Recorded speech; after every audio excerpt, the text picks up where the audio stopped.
Hello everyone, कैसे हो सब लोग। हाँ जी दोस्तों, स्वागत है आज की क्लास में income under the head salary. जी हाँ दोस्तों, एक बहुत इंपॉर्टेंट चैप्टर हम लोग आज स्टार्ट करने जा रहे हैं। ठीक है, तो मैं उम्मीद करता हूँ आप लोगों ने रेजिडेंशियल स्टेटस बड़े अच्छे से कर लिया होगा। अच्छा, ना हम लोग जो चैप्टर स्टार्ट कर रहे हैं इसका नाम है इनकम अंडर हेड सैलरी। बच्चों, आपको याद होगा मैंने आपको ये बात बताई थी कि हम लोग जो अपनी इनकम पे टैक्स देते हैं उस इनकम को क्या बोलते हैं दोस्तों? Gross total income. क्या बोलते हैं? Gross total income. तो ग्रॉस टोटल इनकम क्या होती है दोस्तों? सम ऑफ ऑल फाइव हेड्स। हाँ या ना? सम ऑफ ऑल फाइव हेड्स। और ये जो फाइव हेड्स हैं ये हमारे पांच तरह के हैं।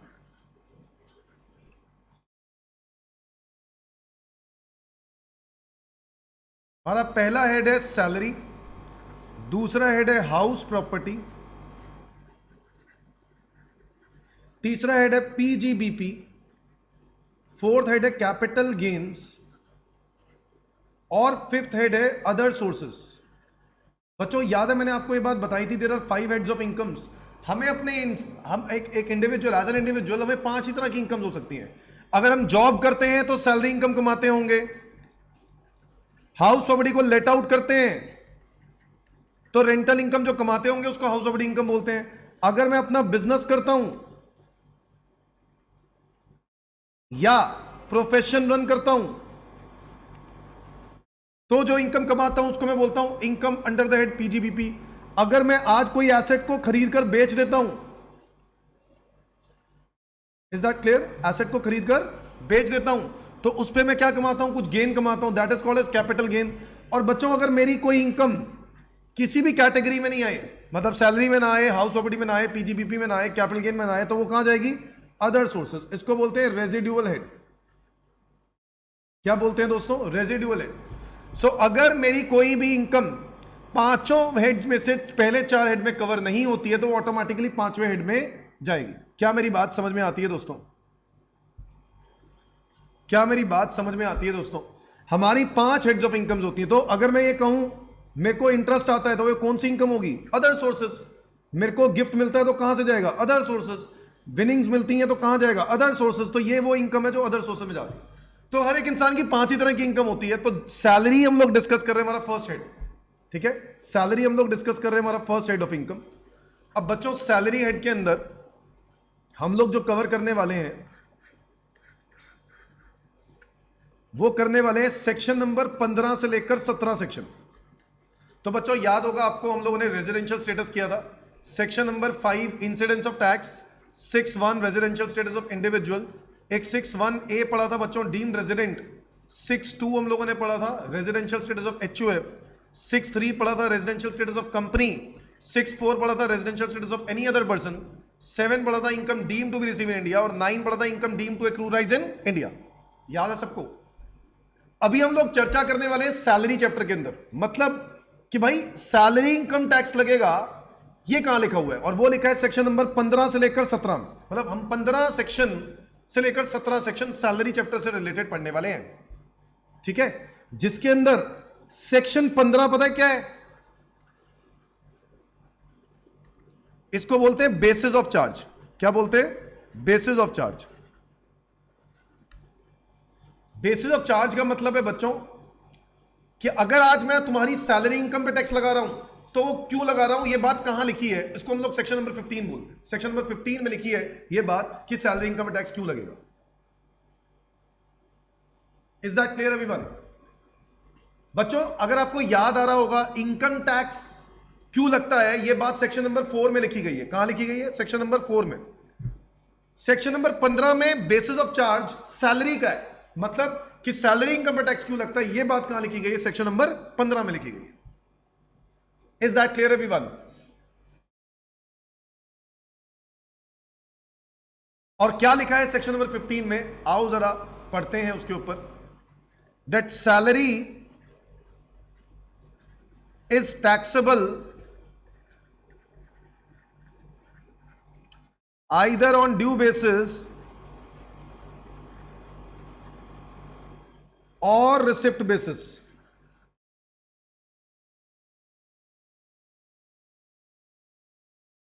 Which ever is earlier.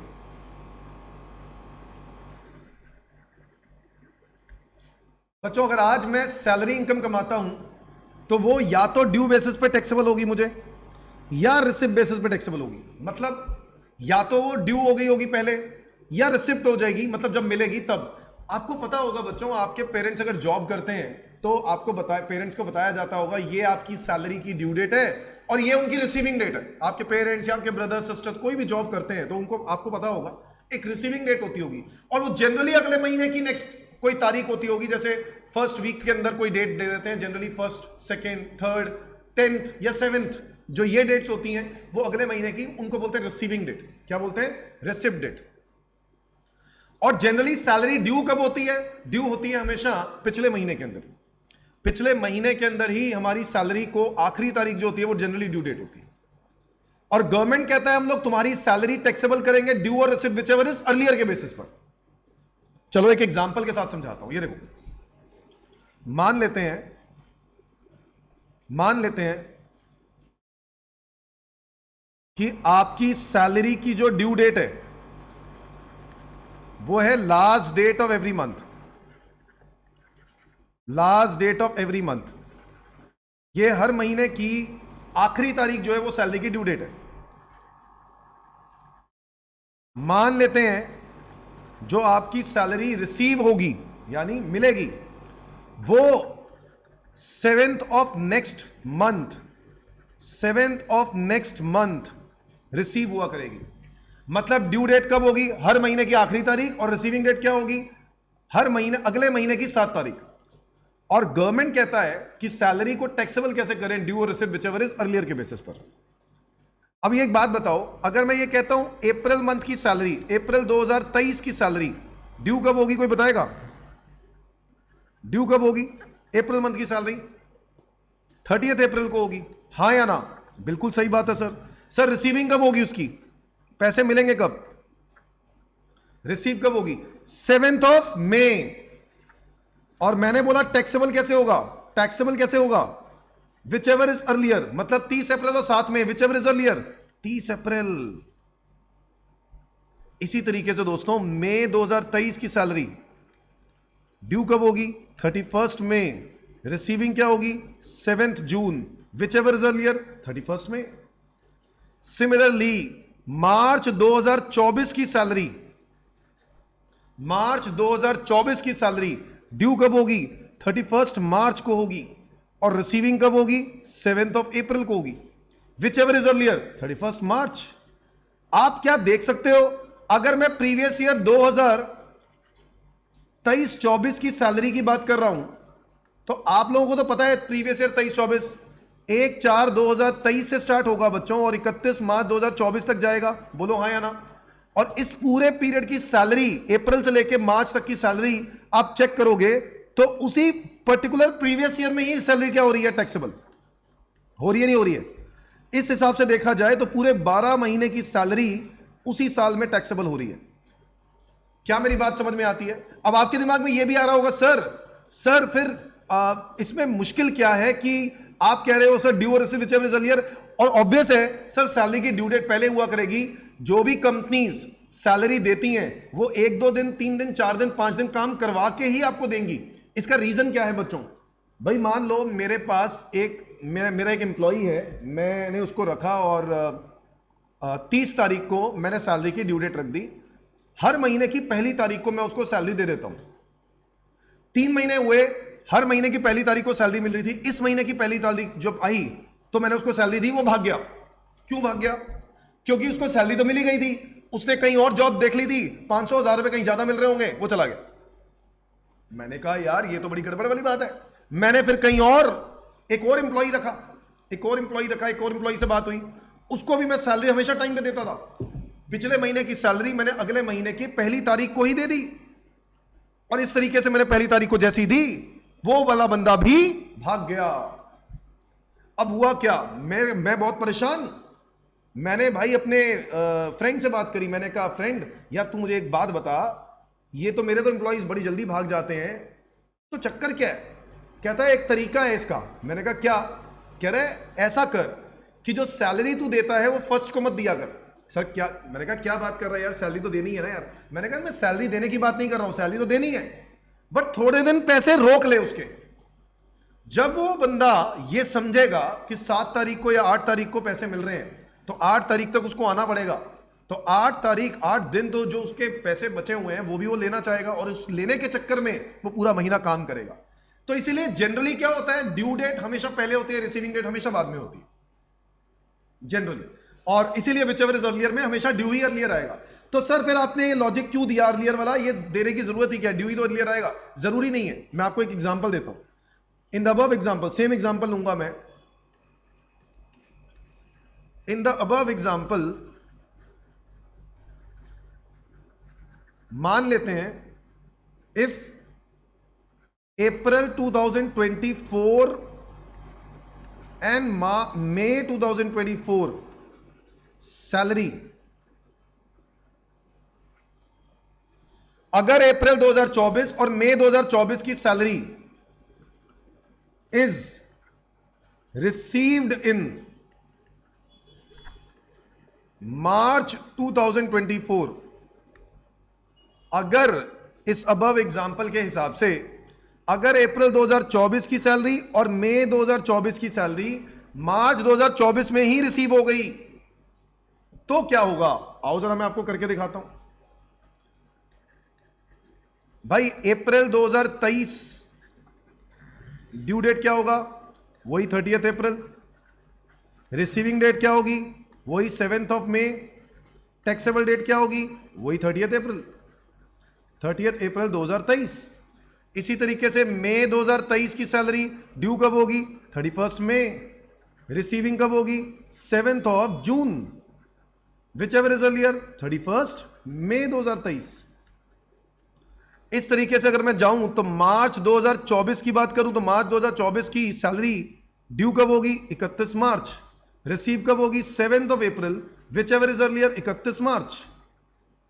हुआ क्या कि अगर मेरे एम्प्लॉय ने सैलरी मुझसे 2 महीने की एडवांस में ले ली, ये एडवांस हो गया ना, एडवांस हो गया ना। अगर उसने मुझसे सैलरी एडवांस में ले ली तो मान लेते हैं अप्रैल 2024 की सैलरी और मई 2024 की सैलरी, जो कि मैंने क्वेश्चन में लिखा है, और कब ले ली, मार्च में ले ली। सो अप्रैल की ड्यू डेट क्या होती है वैसे तो 30 अप्रैल, 30 अप्रैल 2024, बट रिसीव हो गया मुझे 31 मार्च। विच एवर इज अर्लियर, 31 मार्च। और इस हिसाब से देखा जाए मई 2024 की सैलरी ड्यू कब हो रही है, 31 मई। रिसीव कब हो रही है, 31 March. Again whichever is earlier, 31 March. क्या मेरी बात समझ में आती है दोस्तों? इस हिसाब से देखा जाए ना तो 14 महीने की सैलरी, 14 मंथ्स की सैलरी आपको टैक्सेबल हो जाएगी। कब हो जाएगी बच्चों, इसी साल में हो जाएगी। 14 मंथ्स की सैलरी इसी साल में, प्रीवियस ईयर 2023-24 में ही आपको वो सैलरी टैक्सेबल हो जाएगी। क्या ये बात समझ में आती है दोस्तों? क्या ये बात आपको समझ में आती है? तो 14 महीने की सैलरी अगर इस साल टैक्सेबल हो गई, और वो क्यों हुई, क्योंकि रिसीविंग डेट पहले आ गई। भाई ये था ड्यू, ये था रिसीविंग, और ये डेट कौन सी है, टैक्सेबल डेट। किस साल में टैक्सेबल होगा वो हमें पता चल गया। तो 23-24 में ही 14 महीने की सैलरी टैक्सेबल हो रही है।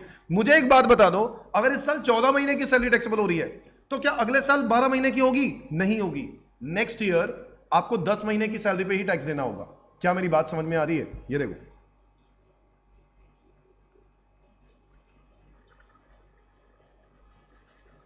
If salary is taxed on receipt basis, then it cannot be taxed again when it becomes due. बच्चों अगर रिसिप्ट बेसिस पे सैलरी टैक्स लग रहा है, सैलरी पे टैक्स लग रहा है, तो ये जब ड्यू होगा तो दोबारा टैक्स नहीं लगेगा। क्या ये बात क्लियर होती है विवान? मतलब नेक्स्ट ईयर में, नेक्स्ट प्रीवियस ईयर 2024-25 में कितने महीने की सैलरी टैक्सेबल होगी? 10 मंथ्स की सैलरी टैक्सेबल होगी।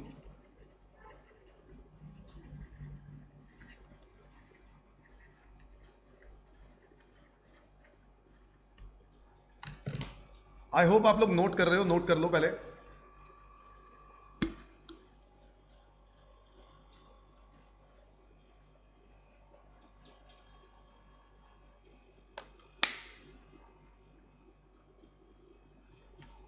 बच्चों आपको समझ में आया ड्यू और रिसीव्ड व्हिचएवर इज अर्लियर का लॉजिक?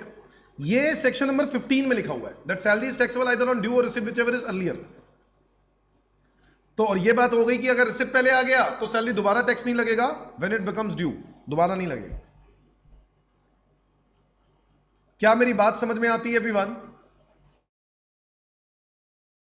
ये हो गया basic point section number 15 basis of charge, इसको बोलते हैं बेसिस ऑफ चार्ज। ठीक है, अब एक बात बताओ सर क्या हर तरह का केस अगर मैं अपने अंडर एम्प्लॉय रखता हूं तो वो सैलरी के अंदर ही कवर होगा या उसको कोई और इनकम के अंदर भी कैटेगराइज कर सकते हैं? आओ जरा मैं आपको एक एग्जांपल देता हूं। मैं एक बताना कैसे चाहता हूं। मैं मान लेता हूं कि मैं एक कोचिंग सेंटर में पढ़ाता हूं, मुझे वहां से फीस मिल रही है, पैसे मिलते हैं। सर ये एम्प्लॉयर एम्प्लॉय रिलेशनशिप हुआ। तो बच्चों याद रखना है आपको एक बहुत इंपॉर्टेंट बात कि एम्प्लॉयर एम्प्लॉय रिलेशनशिप होना बहुत जरूरी है। अगर एम्प्लॉयर एम्प्लॉय रिलेशनशिप नहीं है तो वो सैलरी इनकम में कैटेगराइज नहीं होगी। Every payment made by employer to his employee for services rendered would be chargeable to tax under the head salary before an income can become chargeable under that salary. It is vital, ये जानना बहुत जरूरी है that there should exist between the payer and payee the relationship of employer and employee. आपका relationship employer employee वाला होना चाहिए। क्या मेरी बात समझ में आ रही है एवरीवन? मैं आपको इसको एग्जांपल के साथ समझाता हूं, ठीक है।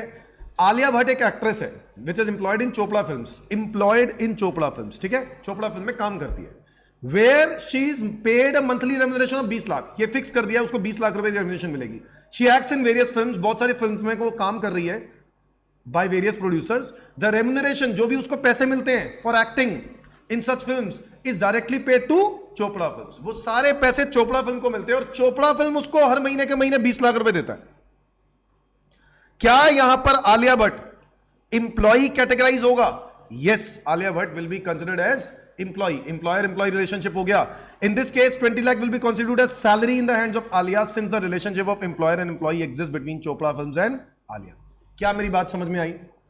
सिमिलरली मैं अपनी बात कर रहा था, मैं अगर कहीं पर कोचिंग सेंटर में काम करता हूं बच्चों, मैं एम्प्लॉयर एम्प्लॉय रिलेशनशिप में नहीं हूं, मैं एम्प्लॉय नहीं हूं किसी का, ठीक है, क्योंकि मैं उसी के जैसे और भी जगहों पे काम करता हूं। हाँ, अगर मैं एक इंस्टीट्यूट में काम करता हूं, उन्होंने मेरे साथ एग्रीमेंट कर लिया कि मैं आपको हर महीने के महीने 5 लाख रुपए देंगे, ठीक है, साल के 60 लाख रुपए हो गए, हम आपको यही अमाउंट देंगे, आपको कुछ और करने की जरूरत नहीं है, आप बस यहीं पढ़ाया करो, कहीं और जाने की जरूरत नहीं है। अगर ऐसा मेरा कोई एग्रीमेंट है तो देयर इज अ बाउंडेशन, और इस वजह से मैं कोई और काम कर नहीं सकता। There is an employer employee relationship. जैसे आपके स्कूल टीचर्स स्कूल में जॉब करते हैं, वो उस टाइम पे कहीं और काम नहीं कर सकते, है कि नहीं? सिमिलरली मैं अगर एक कोचिंग सेंटर में अगर पढ़ाता हूं और मेरे साथ एग्रीमेंट हो जाता है एम्प्लॉयर एम्प्लॉय वाला, तो यस, मैं सैलरी चैप्टर के अंदर, मैं सैलरी हेड के अंदर कवर होऊंगा, मेरी इनकम सैलरी हेड में कवर होगी। हालांकि मैं 2-3 जगह पे 4 जगह पे पढ़ाता हूं, तो मेरे को जो वो इनकम देते हैं वो इनकम मेरी प्रोफेशन में कैटेगराइज होती है। कहां होती है? प्रोफेशन में। अभी मैं पीजीबीपी में जाती है मेरी इनकम, मैं वैसे बता रहा हूं। वो बात और है कि मेरे को कैश में मिलती है तो कुछ इनकम कैश में आ जाती है, तो हम लोग आगे बढ़ते हैं। In the above example, if Alia Bhatt acts in various films and get fees from different producers, the same income will be chargeable as income from profession. अगर वो वेरियस फिल्म्स में काम कर रही है, चोपड़ा फिल्म के साथ उसका कोई ऐसा टाइप नहीं है, सारे प्रोड्यूसर्स उसी को पैसा देते हैं, तो वो फीस जो होगी वो कौन सी इनकम होगी? PGBP. Since the relationship of employer and employee does not exist between Alia and film producers.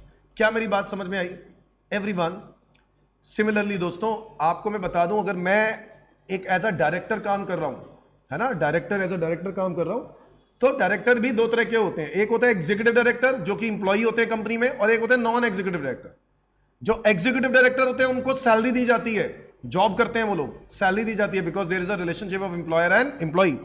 But जो नॉन एग्जीक्यूटिव डायरेक्टर होते हैं, जिसको हम इंडिपेंडेंट डायरेक्टर भी बोलते हैं, जो कंपनी के शेयर होल्डर्स अपॉइंट करते हैं, कह रहे हैं उनको जो पैसे दिए जाते हैं, चाहे वो फीस दी जाती है, सिटिंग फीस दी जाती है, जो भी committee meetings, audit committee meetings होती है या बोर्ड ऑफ डायरेक्टर्स की मीटिंग होती है, उसमें फीस दी जाती है, तो वो जो पैसे दिए जाते हैं वो income under the head profession में कवर होगा। क्या मेरी बात समझ में आ रही है?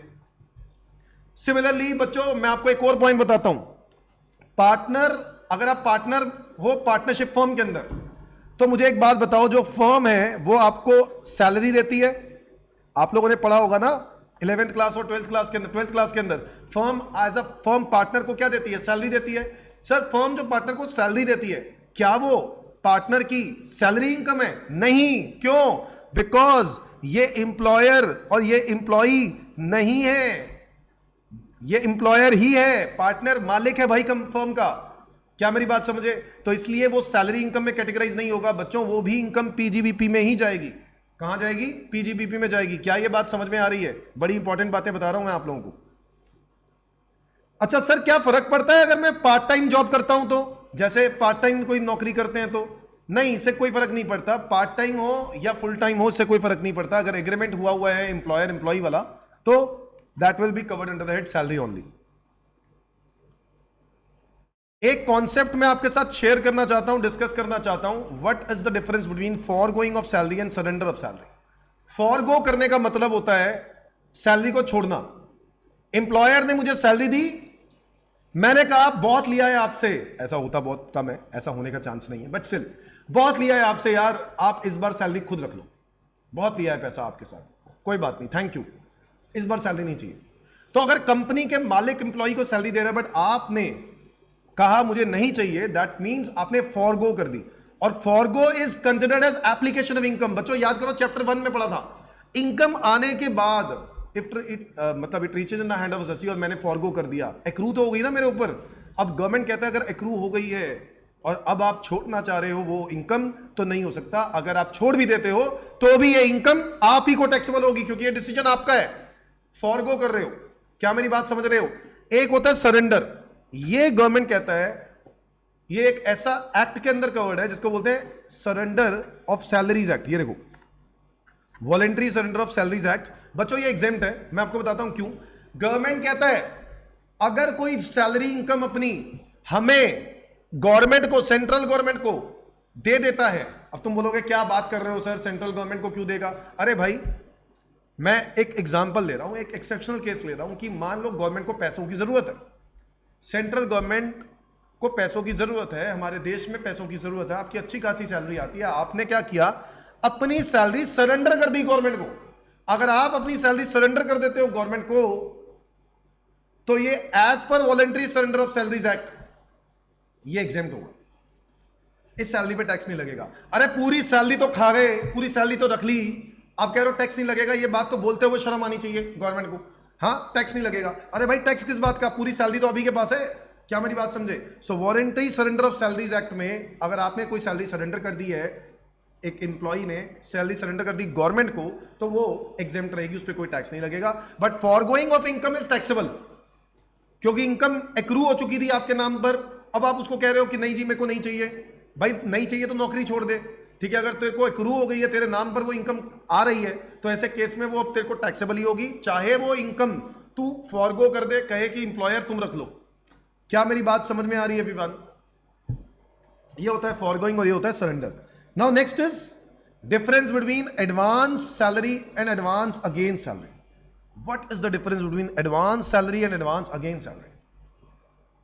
बच्चों एडवांस सैलरी का मतलब है मैंने अपने एम्प्लॉयर से रिक्वेस्ट करा कि मुझे कुछ सैलरी एडवांस में चाहिए। अभी थोड़ी देर पहले मैंने आपको एक क्वेश्चन कराया था, 2 मिनट पहले, 5-10 मिनट पहले, एडवांस सैलरी का करवाया था कि मुझे एडवांस में मिल गई सैलरी। अगर मुझे एडवांस में आप सैलरी दे देते हो, अगर मुझे आप एडवांस में सैलरी दे देते हो, तो वो इनकम मुझे क्या होनी चाहिए? टैक्सेबल होनी चाहिए, नहीं होनी चाहिए? वही वैसे ड्यू और रिसीट व्हिचएवर इज अर्लियर के बेसिस पर होनी चाहिए ना। अब एडवांस अगेन सैलरी क्या होता है? Advance again salary is kind of a loan. मैंने अपने एम्प्लॉयर से रिक्वेस्ट किया, अच्छा एडवांस सैलरी तो हो गई भाई, एम्प्लॉयर से रिक्वेस्ट किया कि मुझे सैलरी पहले दे दो, थोड़ा सा पहले दे दो, एडवांस। एडवांस अगेन सैलरी का मतलब है कि आपने मुझे तनख्वाह तो देनी है सर। आप, मैं एक मोबाइल फोन खरीदना चाहता हूं, अपने एम्प्लॉयर से रिक्वेस्ट की कि आप मुझे पैसा दे दो, एडवांस दे दो, मेरी सैलरी में से काटते रहना।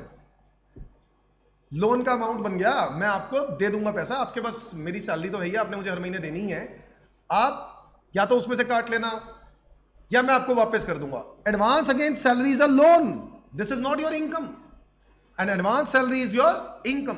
पहले ले ली, ये सैलरी टैक्सेबल हो जाएगी ड्यू और रिसीट व्हिचएवर इज अर्लियर के बेसिस पर। क्या मेरी बात समझ में आ रही है बच्चों? इसके अलावा आपको एक बात और बतानी है कि सेक्शन नंबर 15 तो हम लोगों ने पढ़ लिया, सैलरी का बेसिस ऑफ चार्ज, जो हम लोगों ने डिस्कस किया था। इसके अलावा सेक्शन नंबर 17(1) ये सैलरी की डेफिनेशन है। क्या है सैलरी की डेफिनेशन? ये देखो, wages, annuity, gratuity, fee, commission, perquisite, profit and lieu of salary, advance of salary, payment receive in respect of any period of leave, इसको हम लीव सैलरी भी बोलते हैं। बच्चों आपको अभी नहीं पता होगा, मैं बताऊंगा इसके बारे में। तो ये सैलरी की डेफिनेशन है, इसके बारे में आपको धीरे धीरे करके पता चलेगा। याद रखना है सेक्शन, सिर्फ सेक्शन कौन सा है? 17(1). 17(1) में क्या आता है? सैलरी आता है। और 15 में क्या आता है? बेसिस ऑफ चार्ज आता है सैलरी का, कि किस वजह से हम लोग सैलरी इनकम पे टैक्स लगाते हैं। Is that clear everyone? चलो आओ मैं आपको ले चलता हूं सैलरी का आगे के कंटेंट के ऊपर। Write down format.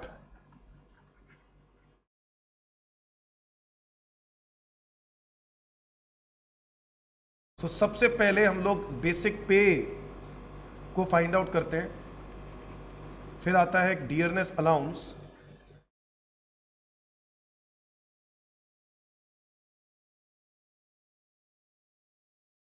फिर आता है commission,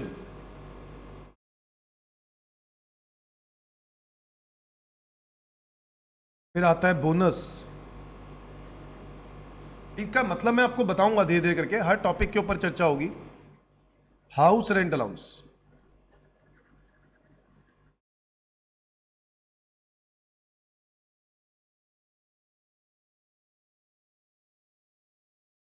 entertainment allowance,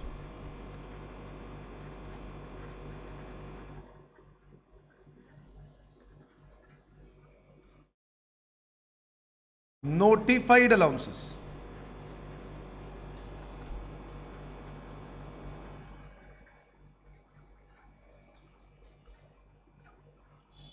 gratuity,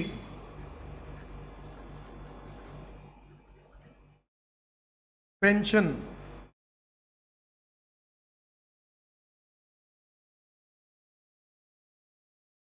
leave salary,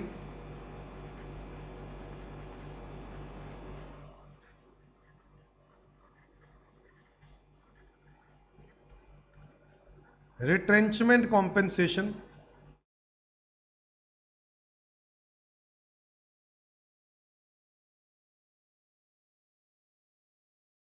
voluntary retirement compensation,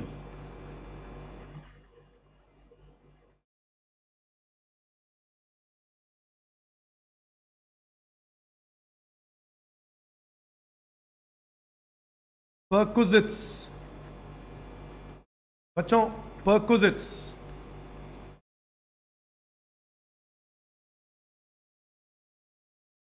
employers contribution to provident fund, ये सारी चीजें, इनको सबको ऐड कर देंगे, जिसको बोलेंगे हम लोग ग्रॉस सैलरी। ग्रॉस सैलरी, ठीक है। और फिर इस ग्रॉस सैलरी के अंदर हमें माइनस करना होगा डिडक्शंस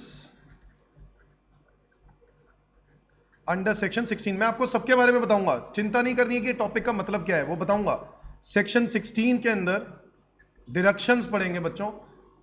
सैलरी इनकम में से कुछ गवर्नमेंट ने कहा कि हम आपको बेनिफिट दे देंगे कि भाई इतने अमाउंट पे टैक्स नहीं देना। तो सैलरी इनकम पे सेक्शन नंबर 16 होता है डिडक्शंस का टॉपिक, जिसके अंदर सेक्शन नंबर 16(1)(a) ये है बच्चों स्टैंडर्ड डिडक्शन, जो हर एक इंप्लॉय को आज के टाइम पे मिलती है। स्टैंडर्ड डिडक्शन ये माइनस करेंगे। फिर इसके बाद सेक्शन 16(2)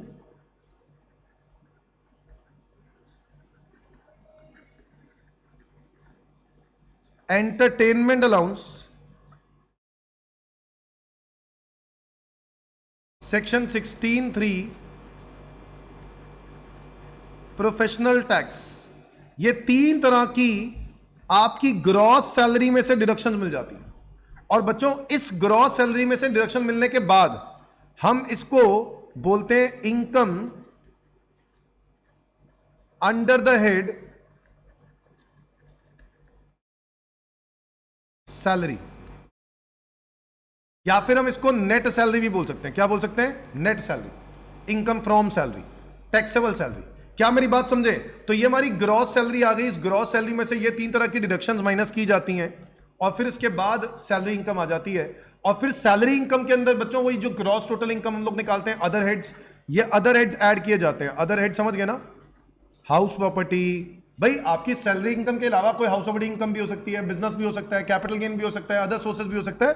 वो सारी इनकम जिसके अंदर क्या की जाएंगी? टोटल। और ये टोटल को बोलेंगे ग्रॉस टोटल इनकम। क्या बोलेंगे? Gross total income, GTI. इसके बाद माइनस होंगी एक तरह की और डिडक्शंस हैं जो सारी इनकम्स में मिलती हैं, इसलिए हम लोग बोलते हैं 80C to 80U deductions under section 80C to 80U। जैसे आप लोगों ने जरूर सुना होगा कि लोग लाइफ इंश्योरेंस करा लेते हैं, मेडिकल इंश्योरेंस करा लेते हैं, पीपीएफ में जमा करा देते हैं, एफडी करवा लेते हैं 5 इयर्स वाली। ऐसी बहुत सारी तरह की डिडक्शंस हैं। वो डिडक्शंस हम जीटीआई इनकम में से क्या कर देंगे? माइनस। और वो इनकम में से माइनस करने के बाद, मतलब ये बेनिफिट गवर्नमेंट अलग से देता है, इसको बोलते हैं टोटल इनकम, या फिर हम इसको बोल सकते हैं नेट इनकम। टोटल भी बोल सकते हैं, नेट भी बोल सकते हैं, या फिर हम इसको टैक्सेबल इनकम भी बोल सकते हैं। क्या बोल सकते हैं? टैक्सेबल इनकम, जिसके ऊपर हमें क्या देना है दोस्तों? गवर्नमेंट को टैक्स देना है। तो ये हमारी पूरा फॉर्मेट होगा बच्चों जो हम लोगों को बनाना होगा। हालांकि मैक्सिमम चांसेस क्वेश्चन के इनकम फ्रॉम सैलरी तक होते हैं, क्योंकि बाकी हेड आपको अभी पता ही नहीं है, तो मैं करवाने की कोशिश भी नहीं करूंगा। सैलरी इनकम मेरा फोकस होगा, बाकी के हेड तो अभी जब हम पढ़ेंगे तब हम डिस्कस करेंगे, और इसके बारे में भी अभी नहीं पढ़ेंगे, इसका एक सेपरेट चैप्टर है 80C to 80U, तो वहां हम लोग समझेंगे। अभी ये बात समझ लेते हैं कि इस पूरी सैलरी की इनकम पे टैक्स लगना कैसे है। बच्चों ये जो 4 है ना, बेसिक पे, डीए, कमीशन और बोनस, ये जो 4 है, इस पे गवर्नमेंट ने बोल दिया इस पे तो फुली टैक्सेबल है। फुली टैक्सेबल का मतलब है कि इस पे टैक्स लगेगा ही लगेगा। बेसिक पे, डीए, कमीशन और बोनस पे टैक्स तो लगेगा ही लगेगा। क्या मेरी बात समझ में आई? ये चारों फुली टैक्सेबल है। इसके अलावा इस पे कोई एग्जेम्पशन नहीं है। बच्चों आपको पता ही है, एक इनकम 2 तरह की होती है, एक टैक्सेबल और एक एग्जेम्प्ट। टैक्सेबल का मतलब है वो इनकम का वो हिस्सा जिसके ऊपर टैक्स देना है, उसको हम लोग टैक्सेबल बोलेंगे। और इनकम का वो हिस्सा जिसको गवर्नमेंट ने क्या कर दिया? एग्जेम्प्ट कर दिया, हम उसको एग्जेम्प्ट इनकम बोलेंगे। उस पर टैक्स नहीं लगेगा, मतलब उस पर टैक्स नहीं लगेगा। ये टैक्सेबल हिस्सा हो गया, ये एग्जेम्प्ट इनकम हिस्सा हो गया। सो मान लो अगर मेरी इनकम 10 लाख रुपए है और गवर्नमेंट कहता है इस 10 लाख रुपए में से 4 लाख रुपए तुम्हारा एग्जेम्प्ट है, ठीक है? वो निकालने का तरीका हम लोगों ने यही सीखना है इसके अंदर। 4 लाख रुपए एग्जेम्प्ट है, तो क्या मैं कह सकता हूं 6 लाख रुपए पर मुझे टैक्स देना है? टैक्स देना है इसके ऊपर, ये टैक्स नहीं है, ये टैक्सेबल है। ये टैक्स नहीं है, ये टैक्सेबल है, मतलब इसके ऊपर टैक्स कैलकुलेट होगा। जो हम लोगों ने इनिशियल क्लासेस के अंदर टैक्स रेट सीखे थे वो इसके ऊपर निकलेगा। कहने का मतलब ये है कि हम लोग टोटल इनकम में से जो इनकम एग्जेम्प्ट होती है वो माइनस कर देते हैं, जो बच जाता है वो टैक्सेबल इनकम हो जाती है ना? तो एग्जेम्प्ट पोर्शन वो है जिस पे टैक्स नहीं लगेगा, और टैक्सेबल पोर्शन वो है जिसके ऊपर टैक्स लगेगा। सो बेसिक पे, डीए, कमीशन और बोनस, ये चारों फुली टैक्सेबल होते हैं, ठीक है? इसके अलावा अगर आप ध्यान से देखो तो ये ग्रेच्युटी दिख रहा होगा, पेंशन दिख रहा होगा, लीव सैलरी दिख रहा होगा, रिट्रेंचमेंट कॉम्पेंसेशन दिख रहा होगा, और वॉलंटरी रिटायरमेंट दिख रहा होगा। ये जो 4 होते हैं ना, ये 4, इसको बोला जाता है रिटायरमेंट बेनिफिट्स। क्या बोला जाता है? Retirement benefits. रिटायरमेंट बेनिफिट्स का मतलब है अगर आप रिटायर होगे तो ये पैसे मिलते हैं। कौन से? Gratuity, pension, leave salary, retrenchment, voluntary retirement. क्या होते हैं मैं बाद में मतलब बताऊंगा, अभी मतलब बताना मेरा ऑब्जेक्टिव नहीं है, बट आपको ये जानना जरूरी है कि रिटायरमेंट के बाद ही मिलते हैं। जो ये सारे पैसे ना बाकी के, ये तो आपको हर महीने के महीने मिलते रहेंगे, बट कि ये जो पैसा है ना जो नीचे लिखा हुआ है, ये रिटायरमेंट होगी तब मिलेंगे। तो ऑब्वियस है बच्चों, जिस साल में आप रिटायर होगे उस साल में आपको कुछ ग्रेच्युटी, पेंशन वगैरह मिल रही होगी, और ग्रेच्युटी पेंशन जो मिल रही होगी उस साल में वो आपकी इस सैलरी इनकम के अंदर जाके क्या हो जाएगी? ऐड हो जाएगी। बट जिस साल में आपने रिटायरमेंट नहीं ली तो आपको ऐसी कोई इनकम नहीं मिल रही होगी, और ऑब्वियस है अगर आपको ऐसी कोई इनकम नहीं मिल रही तो आपको ये 5 कैलकुलेशन नहीं करने पड़ेंगे, सिर्फ बाकी के अमाउंट आएंगे। क्या मेरी बात समझ में आई? और मैंने ये बोला कि सिर्फ बेसिक पे, डीए, कमीशन और बोनस फुली टैक्सेबल है। इसका मतलब क्या है? इसका मतलब यह है कि बाकी पर कुछ ना कुछ क्या होंगी? एग्जेम्पशंस होंगी। तो यह है एक छोटा सा नन्ना सा मुन्ना सा फॉर्मेट आपके सामने। इसके बाद हम लोगों को बहुत कुछ पढ़ना है। सो स्टार्ट करते हैं बच्चों आज की पहली हेडिंग से, जिसका नाम है बेसिक पे, under this write down, it is a fixed payment given by employer to employee for his or her services.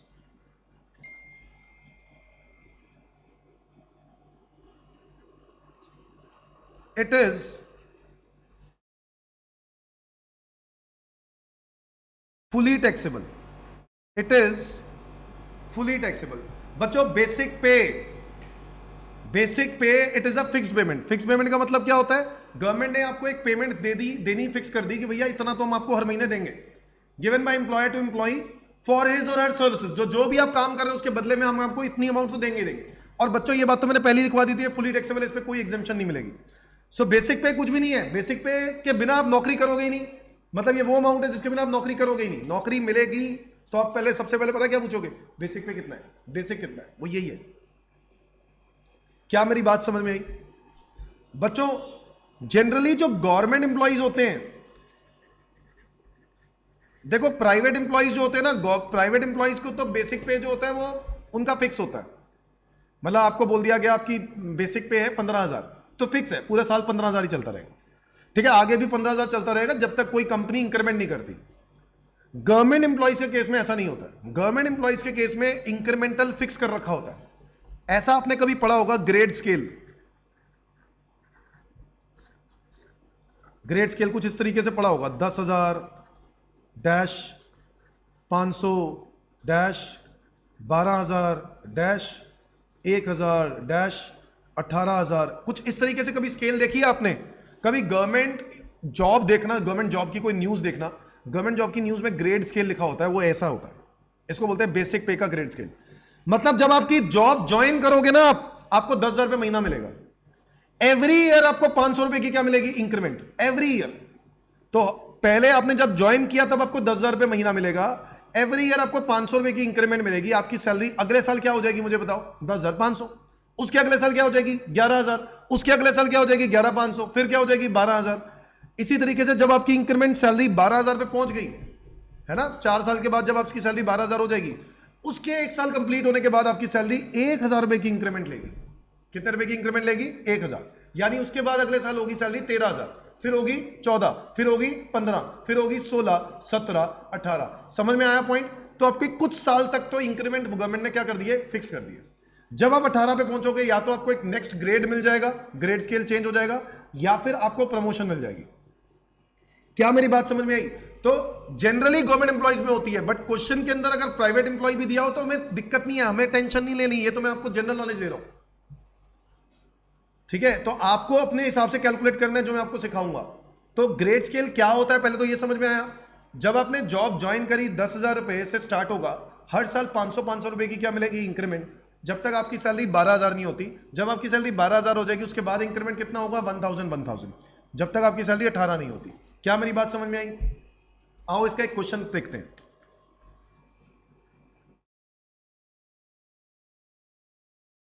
बच्चों ये क्वेश्चन आप लोग कर सकते हो. मैंने ऐसा ही क्वेश्चन आपको अभी अभी करवाया पहले नोट्स के अंदर. ये वही जो क्या कहते हैं, सेक्शन नंबर 15 के ऊपर क्वेश्चन है ये. ठीक है, जिसमें मैंने बताया था salary taxable either on due और रिसीव्ड व्हिचएवर इज अर्लियर. आप लोग कर सकते हो. क्वेश्चन नंबर 2 देखते हैं. Mister Arora joins the service in the grade of 12,000-300-1300. ये एक ग्रेड दिया हुआ है. मतलब ज्वाइनिंग पर आपकी सैलरी 12,000 होगी. हर साल इंक्रीमेंट कितने की होगी? 300 रुपए की होगी, जब तक आपकी सैलरी 13,800 नहीं होती. फिर 400 रुपए की इंक्रीमेंट होगी जब तक आपकी सैलरी 17,800 नहीं होती. और आपने कब ज्वाइन किया? 1 जून 2013 को किया. आपको फाइंड आउट करना है basic salary for assessment year 24-25 assessment year के लिए निकालना है. आपको यह दिया हुआ है कि आपने ज्वाइन किया 1 जून 2013 को. सो क्वेश्चन नंबर है ये 2. क्वेश्चन नंबर है 2, computation of gross basic salary of mister Arora. कौन से साल के लिए निकाल रहे हैं हम? For the assessment year 2024-25। बोलो हाँ या ना। तो मुझे बेसिक सैलरी निकालनी है, ग्रॉस बेसिक मतलब सम पूरे साल के लिए। आपको दिया हुआ है, आपने ज्वाइन किया था, डेट ऑफ ज्वाइनिंग आपको दी हुई है 1 जून 2013। पता है प्रॉब्लम क्या है? पता है प्रॉब्लम यह है कि हमें प्रीवियस ईयर 23-24 की सैलरी निकालनी है। असेसमेंट ईयर 24-25 मतलब प्रीवियस ईयर 2023-24। मुझे वहां तक पहुंचना है और वहां तक पहुंचने के लिए हर साल इंक्रीमेंट ऐड करनी होगी, हाँ या ना। सो 1 जून 2013 से लेकर आपने ज्वाइन किया तो 31 मई 2014 तक आपकी सैलरी क्या रही होगी? 12,000, हाँ या ना। इसके बाद 1 जून 2014 से लेकर आपकी सैलरी पूरे एक साल तक आपकी क्या सैलरी हुई होगी? 12,300। ये फाइनेंशियल ईयर इंक्रीमेंट नहीं है। कहीं आप लोग सोच रहे थे कि पूरा साल फाइनेंशियल, अगर फाइनेंशियल ईयर इंक्रीमेंट होता तो मैं 31 मार्च को नौकरी करता, एक दिन बाद ही इंक्रीमेंट हो जाती। ऐसा नहीं है, मैं फाइनेंशियल ईयर इंक्रीमेंट नहीं है, ये पूरे साल की मेहनत का इंक्रीमेंट है। तो 1 जून 2013 पे अगर आपने ज्वाइन किया तो 31 मई चेक किया जाएगा, तब तक आपकी सैलरी 12,000 ही रहेगी। फिर 1 जून 14 से 31 में 15, 12,300 हो गई। फिर 1 जून 15 से 31 मई 2016 कितनी हो जाएगी? 12,600। फिर 1 जून 16 से लेकर 31 मई 17, 12,900। फिर 1 जून 17 से लेकर 31 मई 18 कितनी सैलरी हो गई? 13,200 पर मंथ। फिर 1 जून 18 से लेकर 31 मई 19 आपकी सैलरी कितनी हो गई? 13,500 पर मंथ। 1 जून 19 से लेकर 31 मई 2020 आपकी सैलरी कितनी हो गई? 13,800 पर मंथ। क्या मेरी बात समझ में आ रही है? प्लीज एवरीवन, मैं ऐसा क्यों कर रहा हूं कि मेरे को इस तरीके से करना पड़ रहा है? क्योंकि मुझे सैलरी फाइंड आउट करनी है, मुझे सैलरी फाइंड आउट करनी है 2023-24 की। मुझे 2023-24 तक पहुंचना है, 2019-20 है अभी। इसी तरीके से 1 जून 2020 से लेकर 31 मई 2021 मेरी सैलरी अब 400 रुपए का इंक्रीमेंट होगा, क्योंकि 13,800 पहुंच गया हूं। 400 रुपए का इंक्रीमेंट होगा तो ये सैलरी कितनी हो जाएगी? 14,200 रुपए महीना, हाँ या ना। फिर इसके बाद 1 जून 2021 से लेकर 31 मई 2022 तक आपकी सैलरी कितनी हो गई? 14,600 रुपए महीना। और फिर 1 जून 2022 से लेकर 31 मई 2023 तक आपकी सैलरी हो गई 15,000 रुपए महीना। और 1 जून 2023 से लेकर 31 मई 2024 तक आपकी सैलरी हो गई 15,400 रुपए महीना। क्या मेरी बात समझ में आ रही है विवान? ये आपकी सैलरी हो गई, ये आपकी सैलरी हो गई। देखो मुझे चाहिए प्रीवियस ईयर 23-24, और प्रीवियस ईयर 23-24 का मतलब क्या होता है? कोई बताएगा? प्रीवियस ईयर 23-24 का मतलब होता है 1/4/2023 से लेकर 31 मार्च 2024 तक की सैलरी। मुझे एक बात बता दो, जो आपको ये फाइनेंशियल ईयर्स, जो ये ईयर्स दिए गए हैं, क्या वो इस हिसाब से दिए गए हैं? अप्रैल से मार्च नहीं, जून से मई है।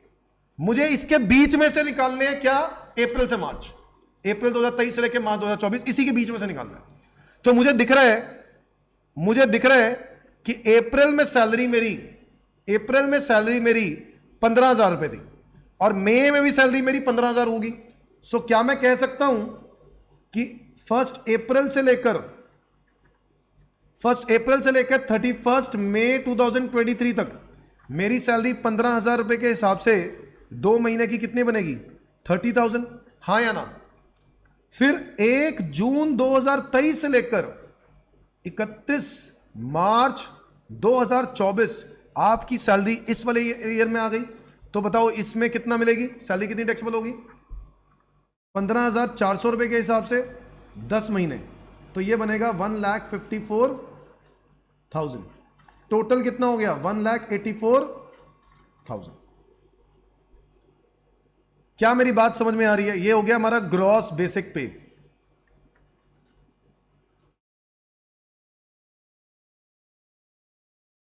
Is that clear everyone?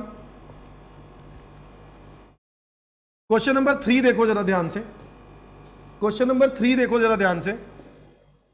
A joined a service on 1st August 2020 in a grade of this, ये ग्रेड है, सेम ग्रेड है ऊपर वाला, and salary was fixed at this. मतलब आपको 13,800 के बाद सीधा आपकी सैलरी 14,200 पे डाल दी गई है।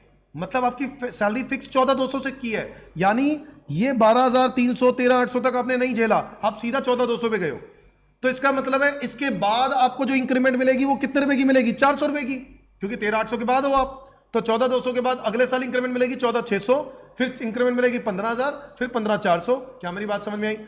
आपने ज्वाइन किया 1/8/2020 को, आपको निकालना है प्रीवियस ईयर 23-24 के लिए। तो बताओ, मैं चाहता हूं कि पहले आप खुद करो, तो आप अगर करना चाहते हो तो प्लीज पहले वीडियो को पॉज करो। पॉज करने के बाद पहले ये क्वेश्चन खुद सॉल्व करो और फिर उसके बाद ये वीडियो देखना जो मैं सॉल्यूशन देने वाला हूं, ठीक है? थर्ड, आपको बेसिक सैलरी निकालनी है। आपको ग्रेड स्केल दिया हुआ है, डेट ऑफ ज्वाइनिंग दिया हुआ है 1 अगस्त 2020 से लेकर 31 जुलाई 2021 तक आपकी सैलरी कितनी रहेगी? 14,200, ये तो फिक्स कर दी है। फिर 1 अगस्त 2021 से लेकर 31 जुलाई 2022 तक आपकी सैलरी हो गई 14,600 पर मंथ। 1 अगस्त 2022 से लेकर 31 जुलाई 2023 तक आपकी सैलरी हो गई 15,000 रुपए पर मंथ। और फिर 1 अगस्त 2023 से लेकर 31 जुलाई 2024 तक आपकी सैलरी कितनी हो गई? 15,400 पर मंथ। मुझे प्रीवियस ईयर 23-24 चाहिए, और प्रीवियस ईयर 23-24 का मतलब है 1/4/2023 से लेकर 31 मार्च 2024 चाहिए, और वो मुझे इसी के अंदर से फाइंड आउट करना होगा। इन दोनों में से चेक करो, 1/4/2023 यहीं पे दिख रहा है, हाँ या ना? तो 1/4/2023, तो अप्रैल मई जून जुलाई 4 महीने आपकी सैलरी क्या रहेगी? 15,000। सो 1/4/2023 से लेकर 31 जुलाई 2023 आपकी सैलरी 15,000 के हिसाब से 4 महीने का कितना बनेगा? 60,000। और फिर 1 अगस्त 2023 से लेकर 31 मार्च 2024 तक अगर मैं देखूं तो 15,400 मल्टीप्लाई बाय क्या रहेगा? 8। तो ये हो जाएगा 1,23,200। Is that clear everyone? So 123,200 plus 60,000, 123,200 plus 60,000, ये हो जाएगा 1,83,200 मेरी ग्रॉस बेसिक पे। क्या हो जाएगी मेरी ग्रॉस बेसिक पे? Is that clear everyone? Is that clear everyone? तो ये मेरा होगा थर्ड क्वेश्चन का आंसर, ठीक है? तो आई होप आप लोग समझ पा रहे हो कि किस तरीके से इसमें सैलरी कैलकुलेट करनी है बेसिक पे, ठीक है? क्वेश्चन नंबर 2 के बाद 3 के बाद अब हम बढ़ते हैं आगे। राइट डाउन बेसिक पे के बाद नेक्स्ट टॉपिक, डियरनेस अलाउंस। इसको डीए भी बोलते हैं, डियरनेस अलाउंस को डीए भी बोलते हैं। नाउ डीए क्या है? Right down, it is a fixed payment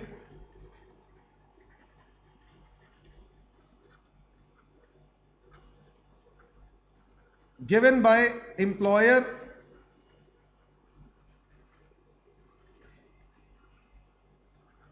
to employee for meeting cost of inflation for meeting cost of inflation. बच्चों ये एक फिक्स पेमेंट है जो कंपनी अपने एम्प्लॉय को देता है, और ये इन्फ्लेशन के खर्चों को मीट आउट करने के लिए देता है। भाई महंगाई बढ़ती जा रही है, तो गवर्नमेंट के केस में जनरली डीए दिया जाता था, और महंगाई भत्ता भी बोलते हैं इसको। इन्फ्लेशन की वजह से जो महंगाई बढ़ती जा रही है, आपको बेसिक आपकी चीजें भी बड़ी महंगी महंगी मिल रही हैं, इस वजह से कंपनीज बेसिक पे के अलावा आपको डीए भी देता है। बट जनरली प्राइवेट कंपनीज में ऐसा नहीं होता है, गवर्नमेंट कंपनीज के अंदर ही डीए दिया जाता है जनरली। बट हमें इससे कोई फर्क नहीं पड़ता, प्राइवेट हो या गवर्नमेंट हो, अगर दे रहे हैं it is fully taxable, it is fully taxable. Is that clear everyone? बच्चों याद रखना है आपको एक और बात, डीए दो टाइप के होते हैं, डीए दो टाइप के होते हैं।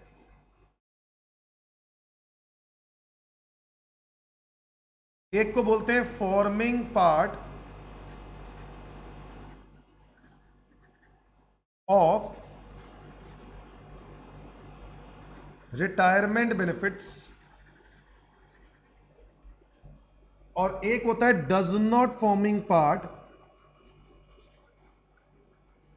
Does not forming part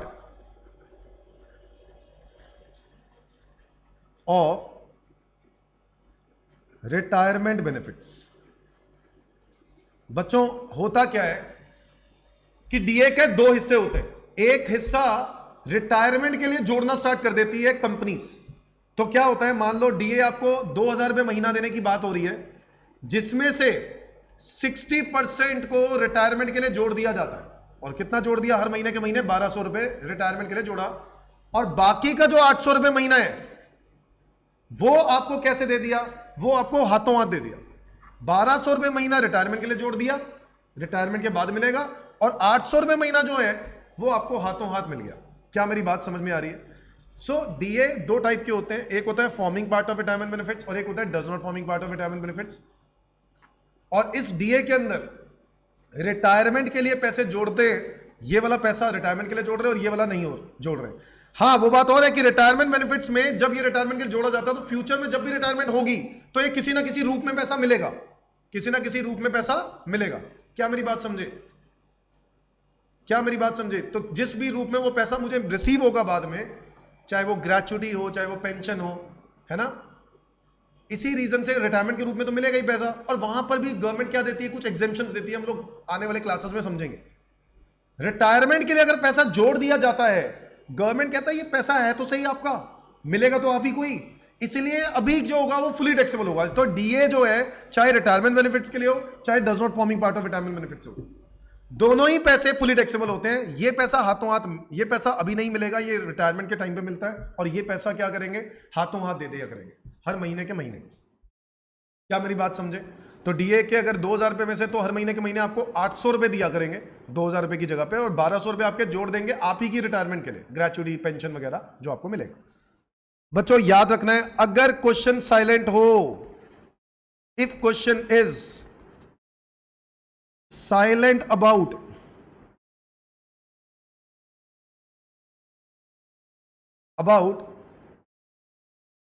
forming, not forming, then we will assume it as does not forming part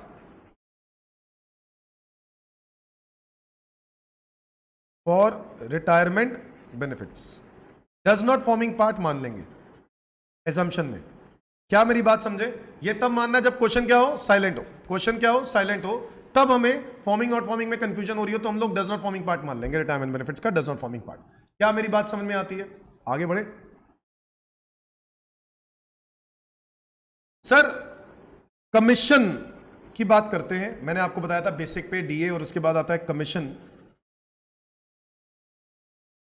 write down under this, it is an amount of incentive given by employer to employee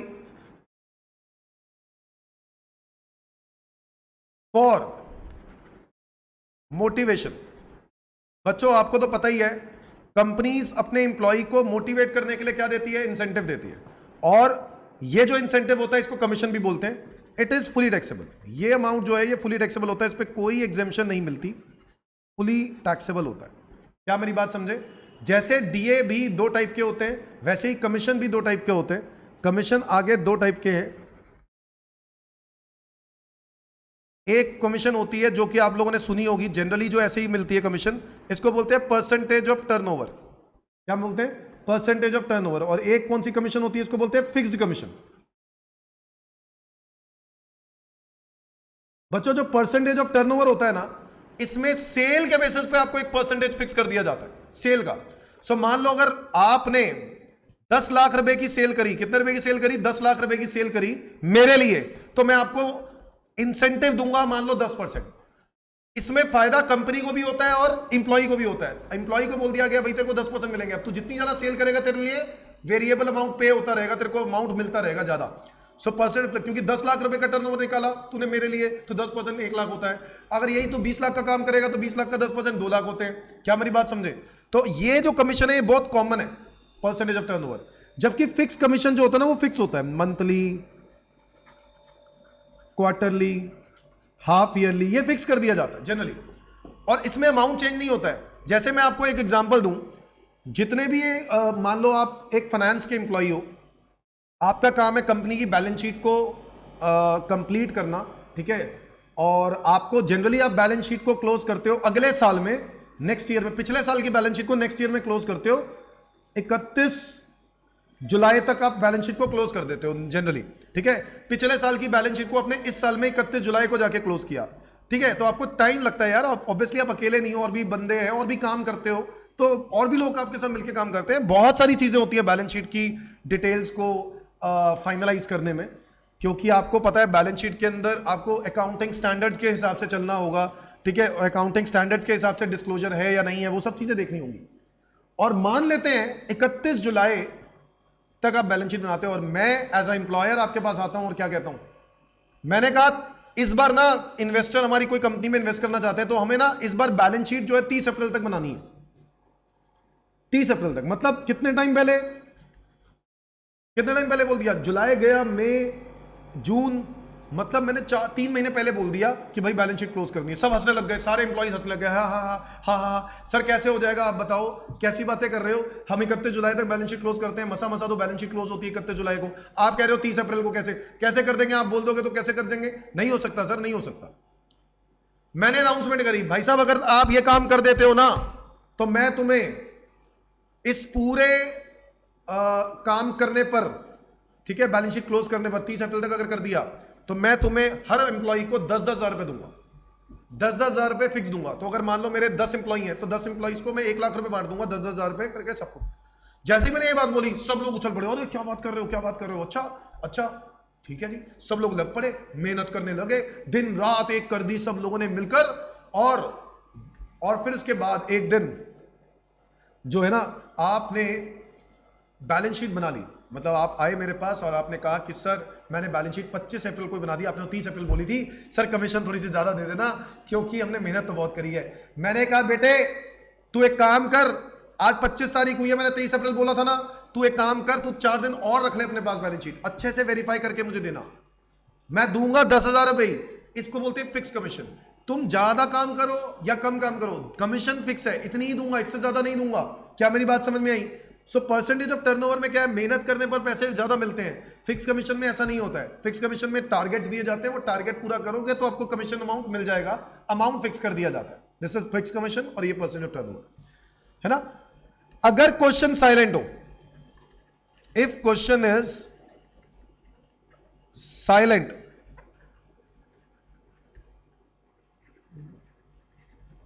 about type of commission,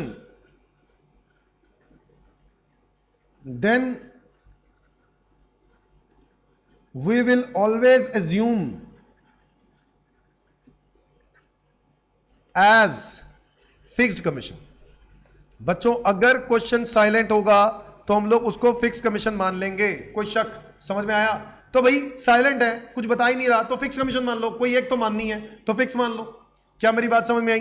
कोई एक माननी है तो fix मान लो, ठीक है जी। वैसे तो परसेंटेज ऑफ टर्नओवर भी मान सकते हो, बट आपको नोट डालना होगा, नोट डालना होगा नीचे। नोट डाले बगैर मतलब नीचे एजम्पशन नोट लिखना होगा कि मैंने ये एज्यूम किया है। आप चाहे परसेंटेज ऑफ टर्नओवर लेते हो चाहे फिक्स, सिमिलरली डीए में भी आप चाहे फॉर्मिंग लेते हो चाहे नॉट फॉर्मिंग लेते हो, आप नोट डाल के ही आप जस्टिफाई करोगे कि यस मैंने ये एज्यूम किया है। Is that clear everyone? Write down next. Next topic जो आज हमारा आखिरी टॉपिक होगा, which is bonus.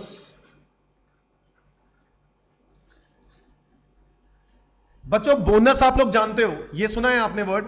Generally company जब बहुत खुश होती है और कंपनी के प्रॉफिट अच्छे होते हैं तो कंपनी अपने एम्प्लॉय को मोटिवेट करने के लिए बोनस देता है।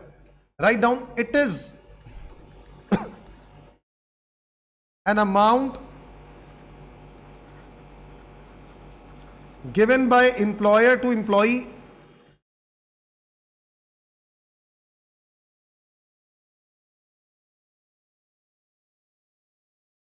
For the purpose of motivation.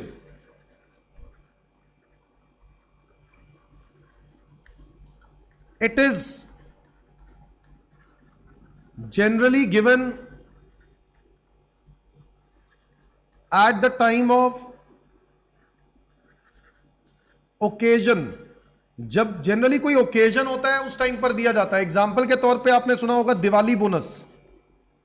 Companies अपने प्रॉफिट में से लोगों को दिवाली सैलरी के अलावा दिवाली बोनस बांटती है, ठीक है। न्यू ईयर बोनस, कुछ कंपनीज न्यू ईयर के टाइम पर बोनस देती है, कुछ कंपनीज एनुअल डे बोनस देती है। मतलब जब कंपनी का पूरा साल कंप्लीट होता है उस डेट पर भी बोनस अनाउंस करती है। तो कई बार इस तरीके से बोनस दिए जाते हैं। क्या मेरी बात समझे? इट इज फुली टैक्सेबल, ये फुली टैक्सेबल होगा, इस पे कोई एग्जेम्पशन आपको नहीं मिलेगी। It is fully taxable.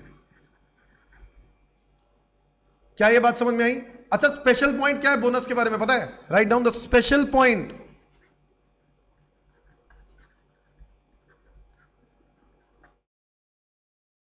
Regarding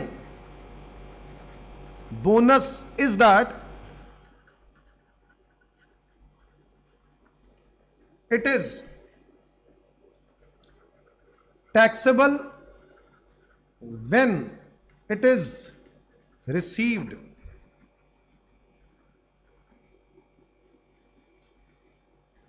क्या मेरी बात समझे? बोनस सिर्फ टैक्सेबल तब होता है जब मिलता है। रिसीव होगा तो टैक्सेबल होगा, रिसीव नहीं होगा तो टैक्सेबल नहीं होगा। The special point regarding bonus is that it is taxable when it is received. It means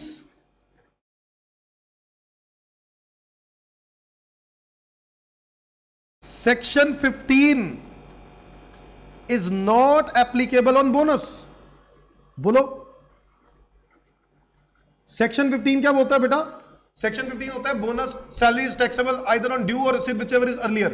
due होता ही नहीं बोनस को, ये थोड़ी ना कमिटमेंट कर दी तो हमेशा ही देनी पड़ेगी, एवरी ईयर देनी पड़ेगी, ऐसा कोई जरूरी नहीं है। प्रॉफिट होगा तो देंगे ना, नहीं होगा तो क्या लॉस में से देंगे? नहीं देंगे। प्रॉफिट होगा तो देंगे, यार अच्छे प्रॉफिट चल रहे हैं देंगे, आप खुश हैं हम लोग देंगे, नहीं है तो कोई ऐसा कोई जरूरी नहीं है कि हम लोगों ने देना ही देना है। The special point regarding bonus is that it is taxable when it is receive. Taxable तभी होगा इंप्लॉय को जब वो टैक्स रिसीव होगा, ड्यू बेसिस पर कभी नहीं होता। It mean section 15 is not applicable on bonus. Section 15 लगेगा ही नहीं, मतलब बेसिस ऑफ चार्ज जो बात पड़ी थी ना, ड्यू और रिसीव व्हिचएवर इज अर्लियर, वो वाली बातें इस पे अप्लाई नहीं होती। और बोनस का कोई अलग टाइप नहीं होता, तो यही होते हैं बोनस।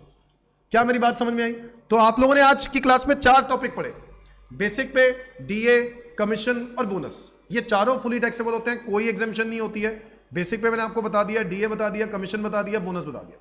अगर आने वाली क्लासेस में आप लोग ये पढ़ के आना, आने वाली क्लासेस में हम लोग नया टॉपिक करेंगे और कुछ प्रैक्टिकल बातें करेंगे, बहुत सारी प्रैक्टिकल बातें होंगी, तो रेडी रहना अगली क्लास से। ठीक है जी, थैंक यू, बाय बाय, आज के लिए इतना ही।